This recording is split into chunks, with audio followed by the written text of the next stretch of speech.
Therefore, we grant permission to appeal both to Somani and to the Home Secretary against the grant of the interim injunction. In the heart of one of Britain's fiercest battles over immigration, today the Court of Appeal delivers a ruling that shakes the nation. The Bell Hotel in Epping will remain a shelter for asylum seekers, despite years of anger, protests, and legal fights. A decision that has ignited fury on the streets and once again raised the burning question: who comes first, the local citizen or the refugee stranger?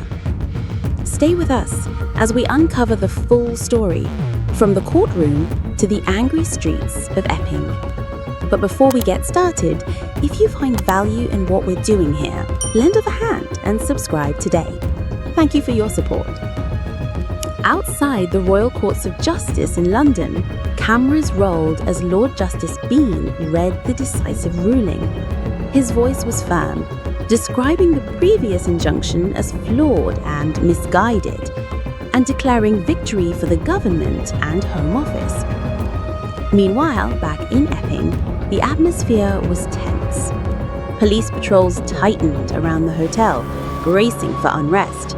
The historic Bell Hotel sign was removed or covered up, as if the town was trying to erase its own landmark.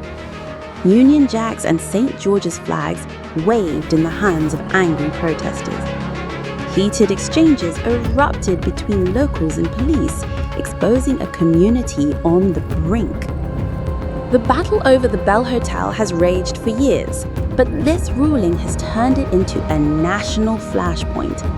The local council has secured an injunction to remove the asylum seekers, but the Home Office fought back, insisting that hotels remain vital in dealing with the migration crisis. The Court of Appeal sided with the government, tearing down the council's arguments and branding the lower court's ruling as legally unsound. For residents, this was betrayal. They warned of rising crime, the loss of local identity, and the erosion of community trust. Yet their fears, they believe, was swept aside in favor of a government desperate to cling to its asylum policies. Beyond the politics and the protests, there are human beings caught in the middle. 138 asylum seekers from across the globe, some fleeing war, others escaping poverty and persecution. Families crammed into hotel rooms, living in limbo, unsure what the next ruling will bring. For them, the Bell Hotel is not a symbol of division. It's the only roof off their heads. But to many locals, they are strangers, disrupting the peace of their town.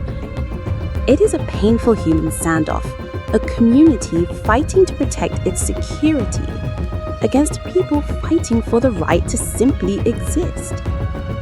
The final showdown is set in October, when a decisive trial will determine the hotel's fate once and for all. Until then, the tension will only grow. The government insists asylum hotels will be phased out by the end of this parliament, yet progress has been minimal. The council vows to keep fighting, whatever the cost. And in the streets of Epping, locals prepare for another wave of protests. So the question remains, was this ruling a victory for human rights and compassion? Or was it a dangerous dismissal of the fears of ordinary British citizens? What do you think? Should the priority be protecting asylum seekers or defending the voice of local communities?